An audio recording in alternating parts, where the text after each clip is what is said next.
seeing four games in quick succession like that was interesting because the variety of the experiences was really fascinating, Edwin. It was, Craven Cottage, which was on a Tuesday night, but it was just a little more relaxed, a little more chill.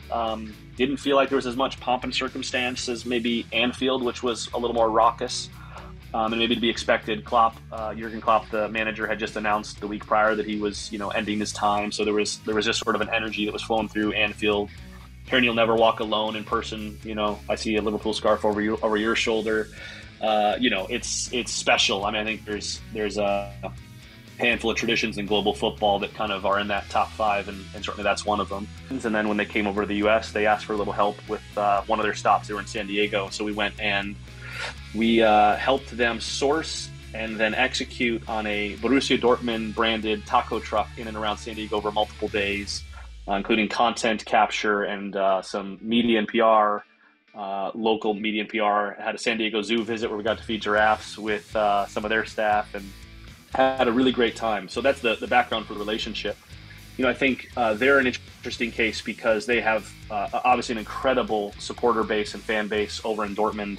The Yellow Wall, world renowned for how significant it is, how impactful it is, how beautiful it is. I've seen data over the years, Edwin, that indicate American soccer fans many have three or more favorite teams. Just feels like it shouldn't make sense, but American soccer fans identify with different leagues, with different teams, with different players in a way that fans abroad I don't think do. I know that they don't. And there's also a segment of American soccer fans who love the sport, but actually say, I don't have a favorite team. And I fall into that bucket a little bit. I just love the sport. I like following a lot of different teams.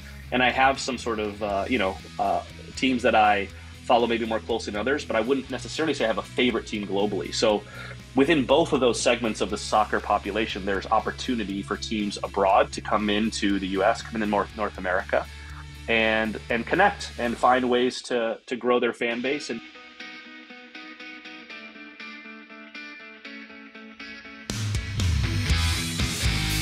welcome to the Golf Club Podcast. I'm your host, Edwin Delgado, and today we have a special edition of the podcast. I have with me Sheldon, who's the founder and CEO of Name a Number and Pathway HQ, two soccer-related companies. We'll be talking about those two in this episode. But first and foremost, Cal, thank you so much for coming on the podcast. How are you today? Thank you, Edwin. I'm doing great. It's great to be with you. Awesome. I just wanted to get started quickly on, can you first start talking about how your love for the game started? Where did that start? And just a little bit about yourself.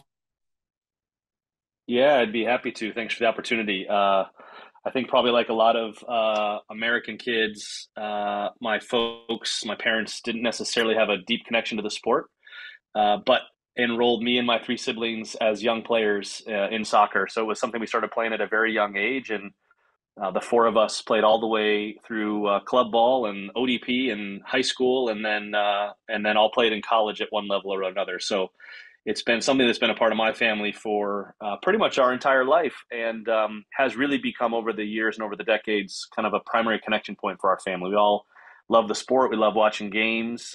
We went to the World Cup together in 2006. Two of us have basically made our careers in the sport. Both myself and then my brother was on the sporting side of the industry, so worked as an assistant coach for DC United and Austin FC, and we'll talk about this, I'm sure, but we launched Pathway together with another co-founder. So it's really been a sport for us that's been special, and I'm sure we'll talk a little bit about it, but basically my entire career has been in the sport, so it's something that I have a deep love for. Great. Actually, I was also, coincidentally, I was also the 2006 World Cup. A cousin of mine is married to a German girl. We went there that summer. We were to watch one game, was the Germany-Ecuador game. Oh, very cool. So that was really cool. Alrighty. So next, you previously worked in marketing for a couple MLS teams, the Seattle Sounders, DC United, Chicago. Can you step a little bit of what you did for teams and what you were able to see from the league standpoint within from the inside?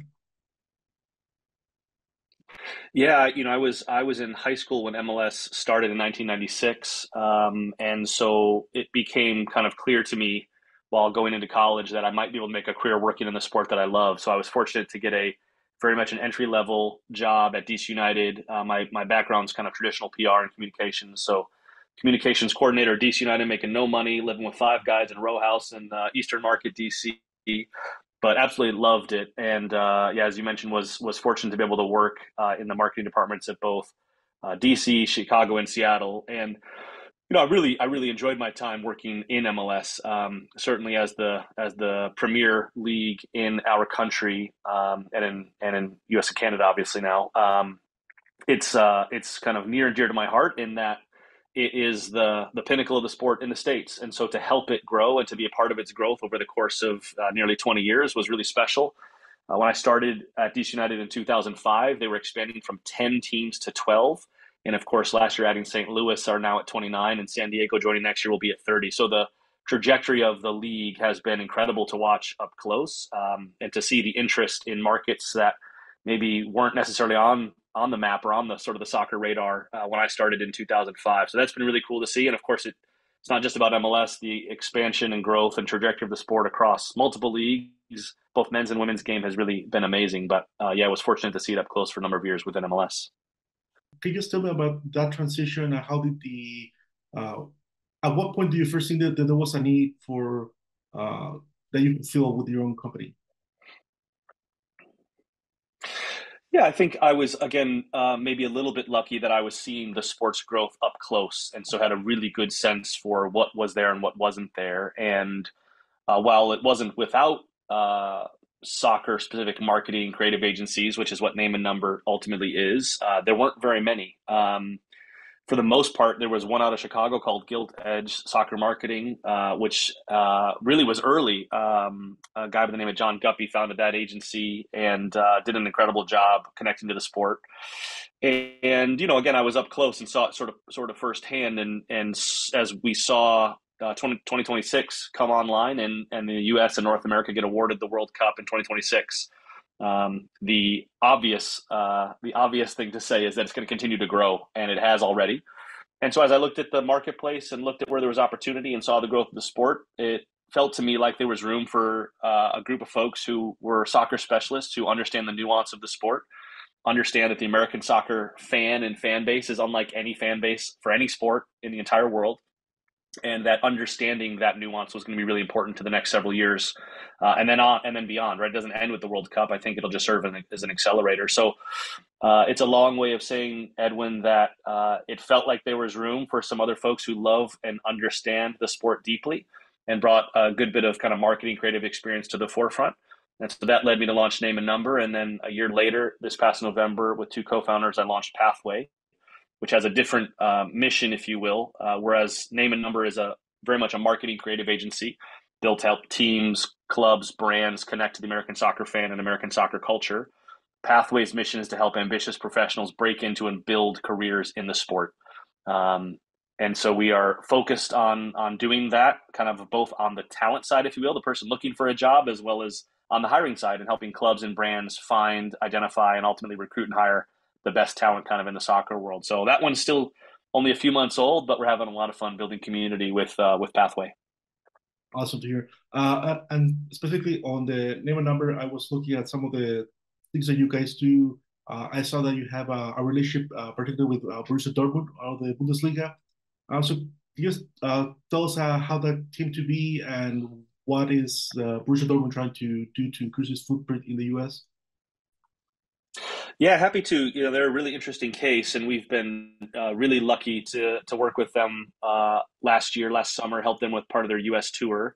It came about, to your question, Edwin, because I have periodically over the course of the last few years shared soccer job listings on Twitter, and their head of marketing, a wonderful guy by the name of Marius Hoppe, reached out and had a couple of job openings and said, "Hey, we'd love to put this in front of the American soccer fan base and some of the talent over there." So started with just sharing a couple of their jobs that they were trying to recruit for. We connected, hit it off, and had a number of conversations. And then when they came over to the U.S., they asked for a little help with one of their stops. They were in San Diego, so we went and we helped them source and then execute on a Borussia Dortmund branded taco truck in and around San Diego over multiple days, including content capture and some media and PR, local media and PR. Had a San Diego Zoo visit where we got to feed giraffes with some of their staff, and had a really great time. So that's the background for the relationship. I think they're an interesting case because they have obviously an incredible supporter base and fan base over in Dortmund. The Yellow Wall, world renowned for how significant it is, how impactful it is, how beautiful it is. The songs that come from that group of supporters, the tifo, the displays. It's a really amazing starting point for a club that is, I think, sort of Dortmund through and through, but has the ability to attract fans worldwide and globally. They've really started to make that push over the last few years, and so I'm a big believer that there's opportunity for most teams abroad to find some segment of the fan base of their fan base here in the U.S. and to grow their fan base. I've seen data over the years, Edwin, that indicate American soccer fans have many have three or more favorite teams. Just feels like it shouldn't make sense, but American soccer fans identify with different leagues, with different teams, with different players in a way that fans abroad I don't think do. I know that they don't. And there's also a segment of American soccer fans who love the sport, but actually say I don't have a favorite team, and I fall into that bucket a little bit. I just love the sport. I like following a lot of different teams, and I have some sort of teams that I follow maybe more closely than others, but I wouldn't necessarily say I have a favorite team globally. So within both of those segments of the soccer population, there's opportunity for teams abroad to come into the U.S., come in North America, and connect and find ways to grow their fan base and to grow fandom. And there's a lot of ways we're thinking about how that can be done, but I think Borussia Dortmund as the kind of example is really primed and ripe for capitalizing on a fan base in the States that loves authentic European soccer, that loves the authentic supporter experience. And I was fortunate to go over there in December and can tell you it's an incredible experience if you get to do it in person. And I know more would like to. Yeah, absolutely. Now, talking a little more about some of the other projects that you were involved with, I saw that you also collaborated with the Leagues Cup. Um, so could you just expand on that collaboration, what exactly you worked on? And Yeah, happy to. Yeah, that collaboration last year, I came in to help really as a consultant on Leagues Cup marketing and content. Was brought on by a kind of a longtime colleague and friend of mine, David Bruce, who has since moved on to Sunderland in the Championship over in England, but was the head of marketing and brand at MLS.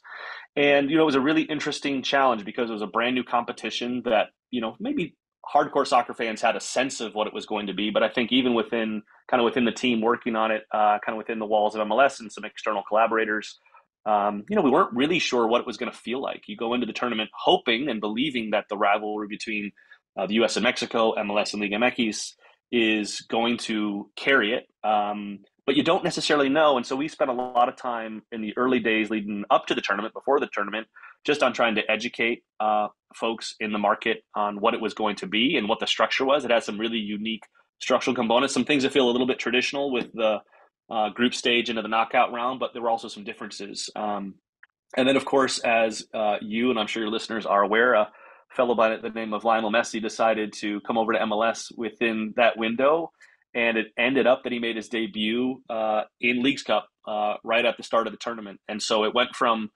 having to help just drive awareness of what this thing was to everyone having a sense of what was coming and what it was going to be. And then, of course, Messi and his Inter Miami teammates went on an incredible run, starting with his amazing free kick goal in that first match and went on to win the thing. So certainly for any of us working on that competition last summer, he made our jobs a lot easier because awareness went through the roof and content went through the roof and folks were following the channels at a really rapid rate. So it ended up being a really, really fun project, and worked with a great team there at MLS, the in-house team there, as well as Samba Digital, who helped with social channels, which is a really great agency that has a few different offices, but they do some really great work. So I think it'll be really interesting in my perspective, from the outside looking in, coming into year two, sort of how they build on year one. It'll be tough to top Messi's performance, of course, but obviously all hopeful that he'll come in and kind of light a fire once again. So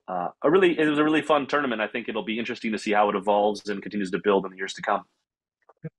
And stay with League Cup. I mean, what was your overall impression? I mean, this was like the third edition, but it was the first one with all teams from both leagues in it, and even taking out Messi, that storyline. I mean, you still have like great games between teams from both leagues. It was a really intriguing tournament overall. So, how do you feel about the first last year edition, how it went, and what the potential can be for the future.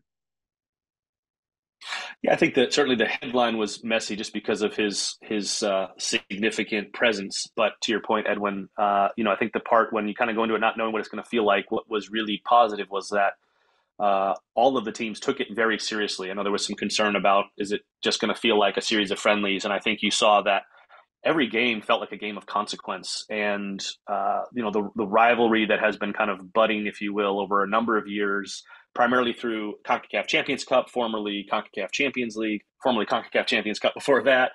It was really kind of brought to full edition, if you will, for Leagues Cup. And so again, I think you saw the teams take it really seriously. For the most part, you saw MLS teams maybe a step ahead of their Liga MX counterparts. You had 3 MLS teams in the semifinals versus only one in Monterrey from Liga MX. And so I think the games were really fun. Beyond the messy factor, the games were entertaining. They were hard fought. And I think my guess is you'll see Liga MX teams really try to bring it in year 2. Because a number of the big clubs didn't progress very far in the tournament, which was, I think, surprising to a lot of folks. So, there are obviously challenges with the timing and schedule congestion, and it falls right in the middle of the MLS season. And there are some things that I think are challenging. But at the end of the day, games of consequence between Liga MX and MLS, I think, is good for the sport in North America. And Liga MX is by a number of counts the most popular league in the U.S. TV viewership often is higher than any other league around the world. So there's clearly a fan base here. And so I think it's for fans of Liga MX to be able to see games kind of in their backyard, I think is really, really, really cool. So I'm excited to see what comes about in year 2. Alrighty. Now moving on to the second of your companies, Pathway HQ. As you mentioned, it's a fairly new company.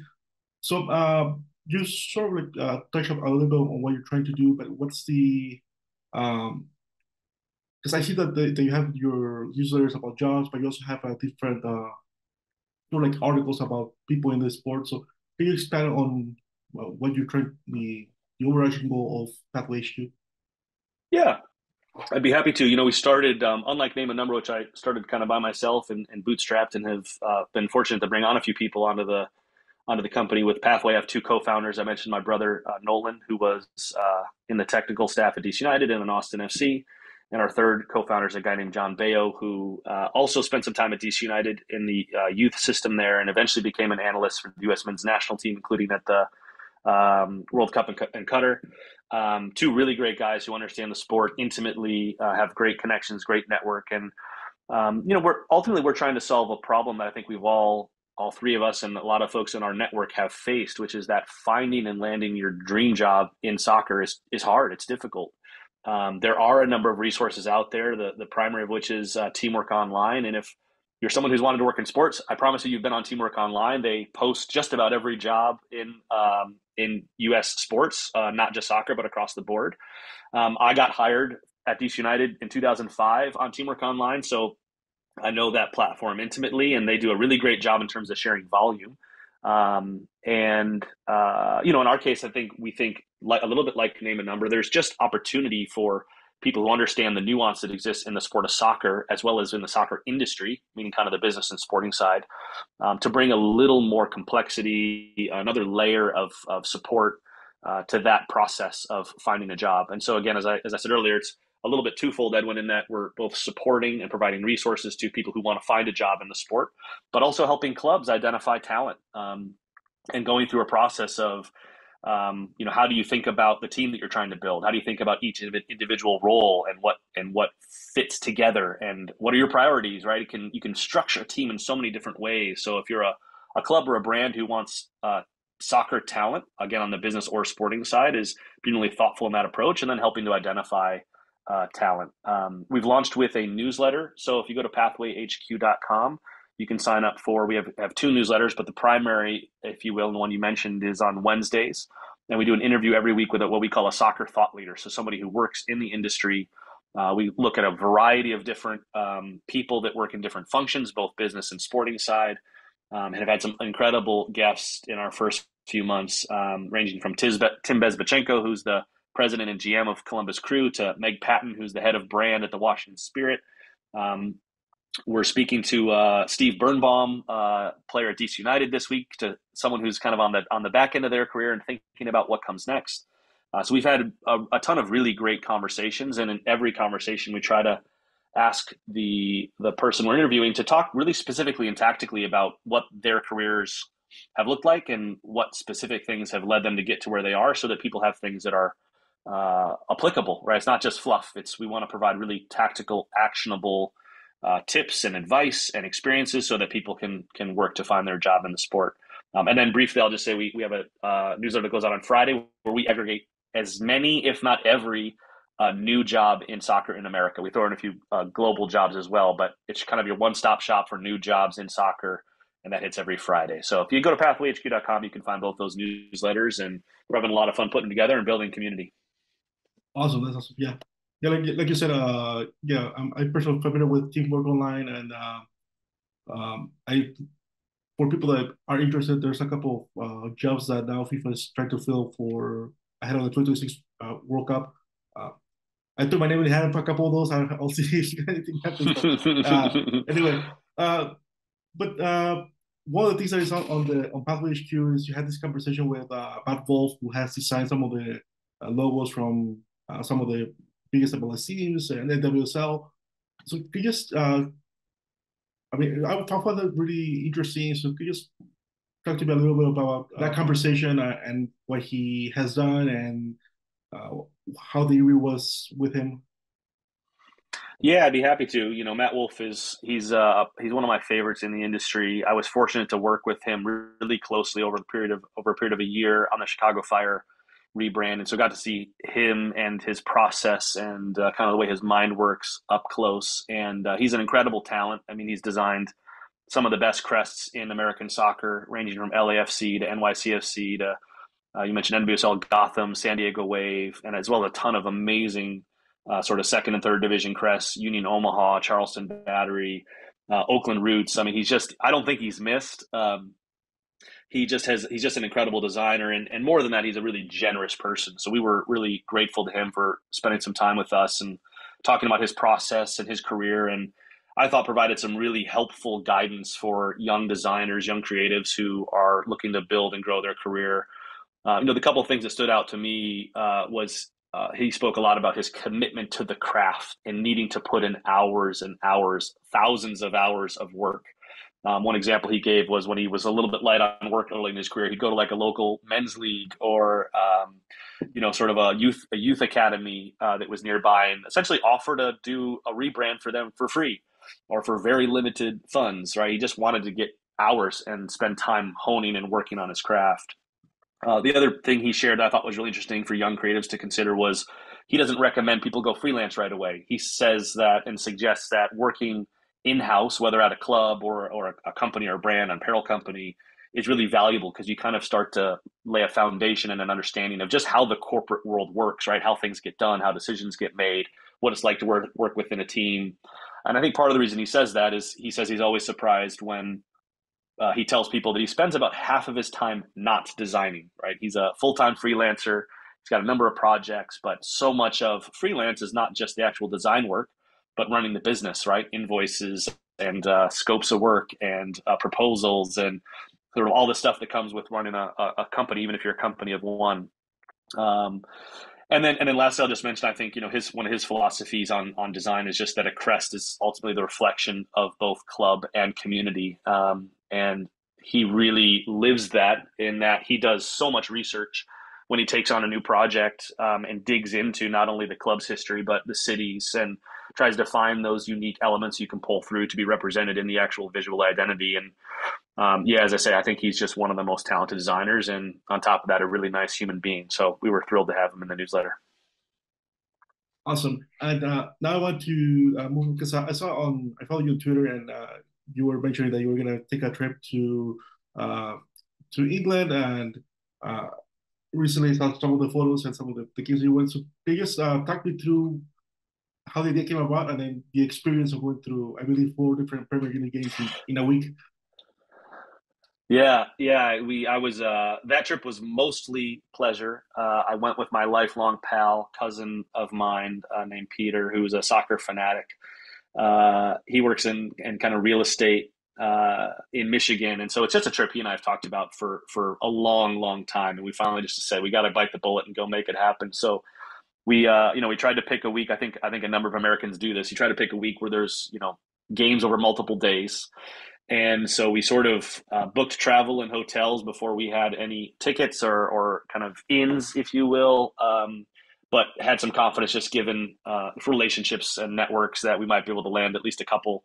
And we were fortunate to land tickets to four games. I'll give a shout out to a company named Premier League Tours based in the UK who helped get tickets to three out of the four. They do a really great job over there, help Americans mostly with hospitality, with tickets, etc. And yeah, I had a great experience. We got to see Fulham play Everton at Craven Cottage. We got to go to Anfield and watch Liverpool absolutely dismantle Chelsea 4-1. We got to see Wolves, Man United at Wolverhampton in a 4-3 thriller that was really disappointing for the home side in Wolverhampton because they tied it up 3-3 in added time, and then Man United scored with just a couple minutes left. And then got to drive down south to the coast and see Brighton Crystal Palace in a 4-1 game. So we kind of got a well-rounded experience of seeing Premier League games. I think my only regret was I didn't see a championship or a lower-level game. The schedules didn't work out where we were able to do so. I would have liked to have seen kind of the grassroots soccer experience over there. But had an awesome trip. It was jam-packed, and we're already planning our next one for at some point in the future when our wives give us a week again. Alrighty. So, what were some of the highlights of that trip? I mean, what were some of the biggest moments? I mean, what were you? I mean, what were you looking forward to the most, and what surprised you the most about that trip? Yeah, I think I'd seen games in Europe before. I mentioned Borussia Dortmund earlier, and I'd been to Craven Cottage once before when I was much younger. I think I was in college, so it was 20 plus years ago. Um, And I think the variety of the experience is always, seeing four games in quick succession like that was interesting because the variety of the experiences was really fascinating. Edwin, it was, Craven Cottage, which I was on a Tuesday night, but it was just a little more relaxed, a little more chill. Didn't feel like there was as much pomp and circumstance as maybe Anfield, which was a little more raucous. And maybe to be expected. Jurgen Klopp, the manager, had just announced the week prior that he was, ending his time. So there was just sort of an energy that was flowing through Anfield. Hearing "You'll Never Walk Alone" in person, I see a Liverpool scarf over your shoulder. It's special. I mean, I think there's a handful of traditions in global football that kind of are in that top five, and certainly that's one of them. And yeah, just seeing the experience of different markets, different cities, different clubs. As someone who's an American soccer fan and an American sports fan, the limits on the show and on entertainment was really interesting to me. Only really Wolverhampton of the four clubs we saw had any real pre-match show. They had some pyro and some content on their video boards. Otherwise, it's pretty limited. They pretty much put on what feels like a Apple Music playlist and have some graphics on a very small video board. And they just kind of let the fans and supporters enjoy what's happening pre-match, and then eventually, obviously, the match takes over. So, really great experience just to see it up close. I certainly think there's some opportunity for some light adoption of some American kind of sports entertainment traditions over there, acknowledging that there's 100+ years of tradition in the UK and in Europe in the sport, and so you don't want to tread on it too much. But it'd be interesting to me for more teams to kind of poke around some of the things that happen in American sports and see if they can connect a little more deeply with maybe some less diehard fans. I think there's still opportunity. Yeah, and now you mentioned the Liverpool scarf. Actually, I went to Liverpool in October 2022 with my brother. It was a cool trip. Let me see if I can move a little bit out of the way.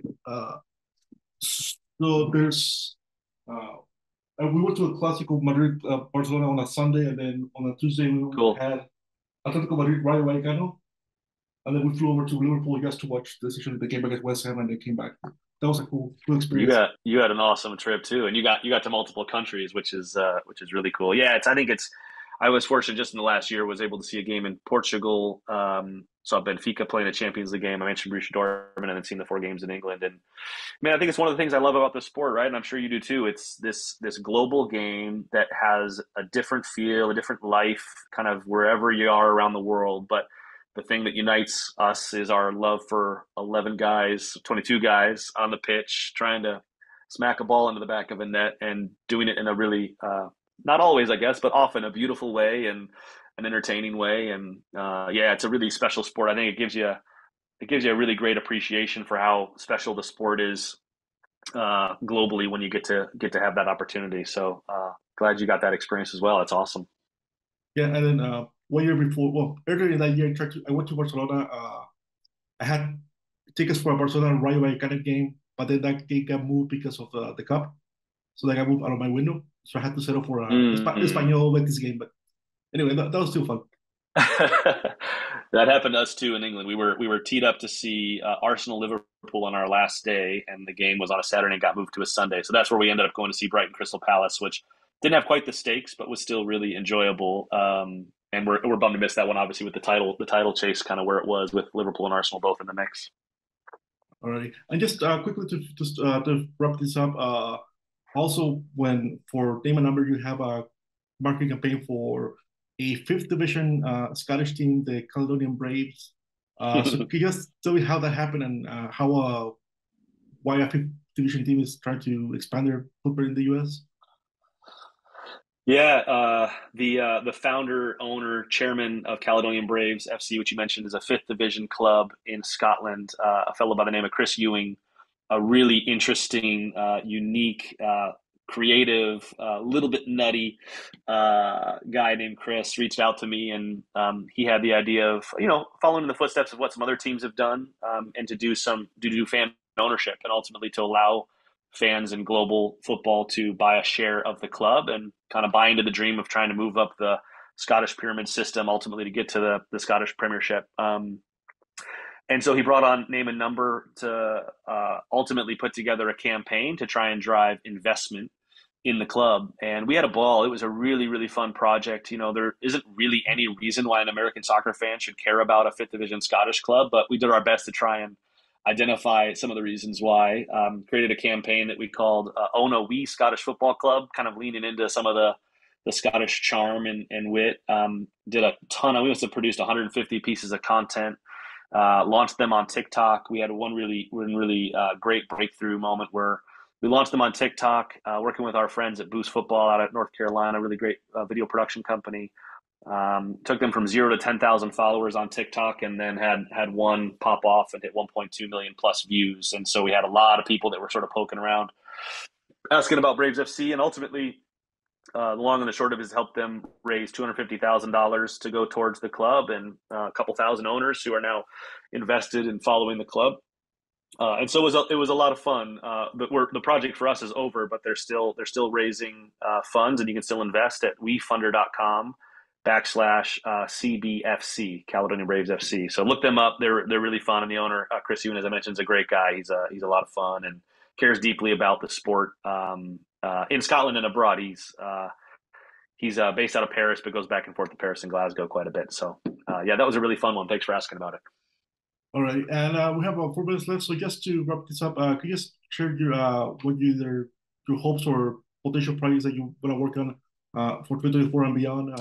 Yeah, I think we had a really great sort of first full year with Name and Number. I tell folks we had more clients, more projects, more revenue than I expected in year one. That's allowed me to bring on a couple of full-time staff, folks that have worked with me previously, and so we've seen really great growth in year one. I'm not someone that has like a really specific goal necessarily, Edwin, for the next couple of years. I think we're building with both Name and Number and Pathway. We're building companies with the goal of helping grow the game in the U.S. Ultimately, that's what I get a lot of joy and passion out of. Certainly, the idea of being in and around the World Cup in 2026 is really interesting. We hope we can help, whether it's a brand or a club team or a federation, kind of connect to the American soccer fan base and grow their fan base. But really, for me, it's the enjoyment of working with people that I really care about and enjoy working with, and helping grow the sport that's given me a ton over really my entire lifetime. So yeah, at a high level, we want to continue to grow both companies, help folks get connected to the sport in the right way, and hopefully find their place within it. And yeah, help clubs, brands, and companies, connect to the American soccer public and kind of keep growing the game. Alrighty. I guess I'll end it up there. Thank you so much, Sheldon, here on the Coca podcast. Thank you so much for coming on the show. Edwin, thanks for having me. I really enjoyed it.